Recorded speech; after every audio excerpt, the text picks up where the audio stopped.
afternoon, ladies and gentlemen. Welcome to another Propagandacaster Addendum with me, your host Imperial Dane, with more thoughts on how to improve the game for company heroes. Well, 3. So, today I want to look at base building action. It's one of those things where there's actually a big difference between some of the old faction and the new factions. I mean, the new factions pretty much don't have to build the bases, whereas the old ones have still. I mean, they have to pull back builder units to do all this stuff, and of course, even sort of more weakly, you still have technically, builder units, peons essentially, in a sense, they're also kind of weaker there for those very purposes, which kind of feels archaic. And in that regard, I mean, a kind of sort of reminder of Ancestor Legacy, while not an amazing RTS game in a lot of ways, I think had one particularly clever idea, which is basically the base itself stood for the base building. I mean, kind of like what the Americans got, but instead of just being online, you just ordered the structure built from the headquarters or whatever you call it, and then it just sort of appeared more organically within the base. You had some chaps standing about there who would then go out and actually build it. And I do think that would actually bring up a lot of, common sense to the game, because, I mean, it is still, I think, very much just, an archaic sort of gameism, if you will.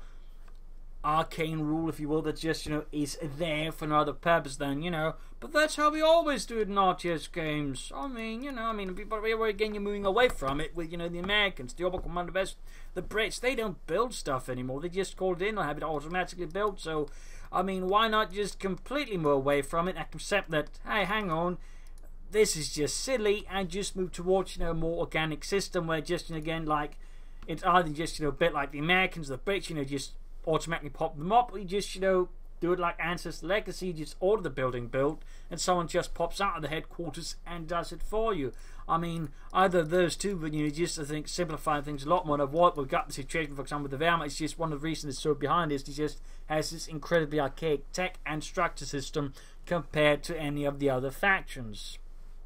Well, that can't be fixed here in Companies 2, I think, not without some serious work, which I don't think is going to happen, because that's going to require a lot of resources, and I don't think they're going to put that into the game at this stage, not without some DLC to recoup costs on. So, in that regard, I mean, at least for Companies 3, there's, I think, the potential of just, saving at least something there, making something better out of it. I mean, you can literally maybe take a bit step further and have maybe some ability, so some of these build units that you basically turn into combat units to defend the base, in case of an attack, maybe, some like, mobilize ability. I mean, it wasn't uncommon for at least some of the armies to do that, in particular the Wehrmacht was known for doing so. I mean, so that could be a sort of way of doing it, putting a bit of the logistic burden away from the player, because that's in some way, representing a pointless logistical burden that doesn't really make a lot of sense, except increasingly just to punish certain players for playing the faction, whereas the ones that get to play the new ones don't get punished for it. Like, that's just seems counterproductive and honestly a bit backwards increasingly to me. So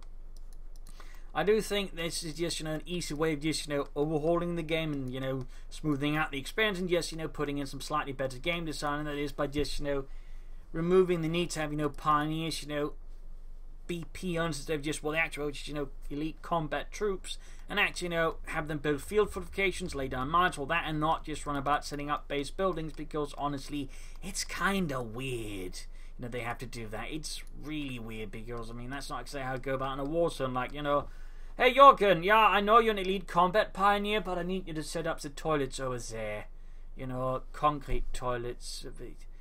Why aren't we having other units, not necessarily designated for combat deuces, and why are we just constantly putting this out to the front line anyways? It seems silly. I mean, actually, I think just, a small way of just, improving the game personally. I mean, it just, seems silly, to be honest.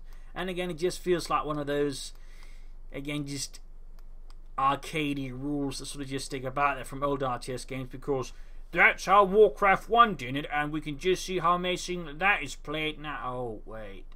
Yeah, hang on. That doesn't make sense, does it? So, yeah, just, I think, small overhaul here could do a lot there. Maybe, sort of look a bit more to the whole tiering thing. At least if you're going to do the Wehrmacht again, maybe consider it a bit more.